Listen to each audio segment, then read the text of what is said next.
Merci à vous de nous suivre chaque jour sur l'agence presse radio audio. Contes et légendes vous parlera aujourd'hui de Moussa Diakhaté et les deux bergers.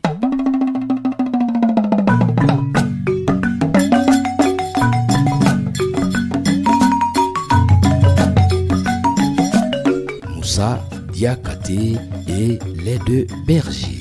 Autrefois, dans nos villages, les enfants, garçons comme filles, appartenaient à des mbawars.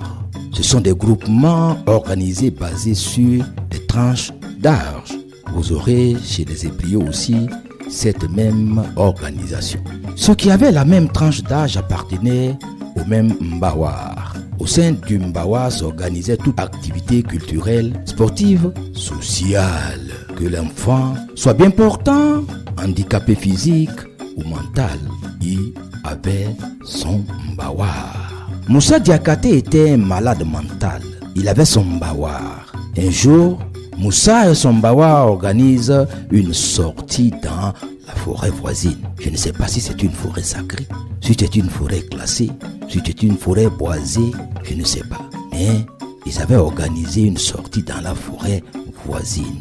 Au milieu de la forêt, ils voient deux taureaux gras et gros qui ruminent tranquillement sous un acacia. Oui, sous un acacia. Ils attrapent le taureau et le tuent. Se partagent la viande en excluant Moussa le fou. Oui, Moussa est exclu du partage. Mais est-il fou? Ou un fou n'a-t-il pas de mémoire? Nous allons le savoir dans notre conte, plus nous allons avancer dans sa narration. Moussa ne dit rien, mais le lendemain, il retourne seul dans la forêt. En cours de route, est-ce le hasard ou est-ce la force de la forêt? Il rencontre deux bergers. Oui, deux bergers. Après les salutations, les bergers lui demandent son nom. Moussa dit qu'il n'en a pas et demande au berger s'il cherche deux taureaux. Oui, oui, répondent ces derniers en chœur. Ils sont deux, n'est-ce pas? Enchaîne Moussa. L'un est de couleur blanche avec de longues cornes, n'est-ce pas? L'autre est de couleur rouge, rougeâtre, avec de petites cornes. C'est exactement cela. Exultent les bergers sûrs de retrouver leurs taureaux perdus. Où sont-ils? Demande alors l'un. Je ne les ai pas vus, répond Moussa. Il parle de deux taureaux, mais il ne les a pas vus. Ce n'est pas possible, disent les bergers en chœur. De toute façon, on ne te laissera pas tant que nous n'aurons pas trouvé nos taureaux. Car après les indications que tu nous as données, tu as bien vu nos taureaux. Après quelques moments de palabre, Moussa leur dit: suivez-moi, suivez-moi. J'ai dit suivez-moi. Je vais vous montrer vos taureaux. Arrivé au village, il trouve ses amis du mbawar en train de boire le thé sous un arbre. Et Moussa dit alors au berger: ces gens que vous voyez là, ce sont vos voleurs. Aussitôt des discussions éclatent. Les bergers réclament avec force leurs taureaux. Les autres nient en prétendant que ce sont des paroles d'un fou. Oui, un fou. Un fou peut-il avoir la vérité dans sa bouche? Un fou est-il détenteur de ce que les saints savent? Après plusieurs heures de conciliabule, les bergers s'en vont parler à la police. Moussa Diakhaté se tourne vers ses amis et leur dit: donnez-moi ma part de viande et j'arrange les choses. Un fou qui retrouve sa lucidité se demande.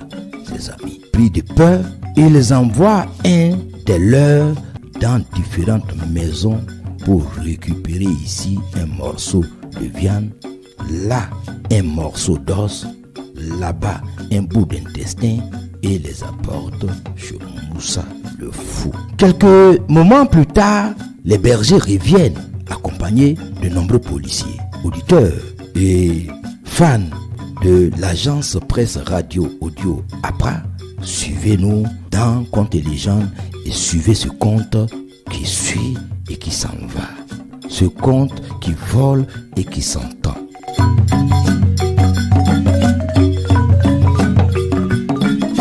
Quelques moments plus tard, les bergers sont revenus avec les policiers. Moussa les accueille et leur dit: écoutez, Écoutez bien, les taureaux sont bien rentrés dans le village. Ils ont trouvé ces gens en train de prier.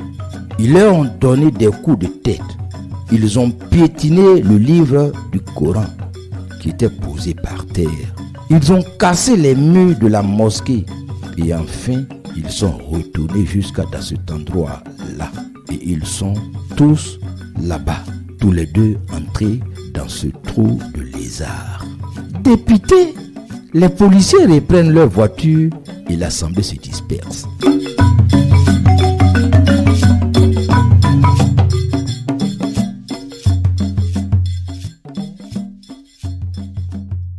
Ici, quelle est la moralité?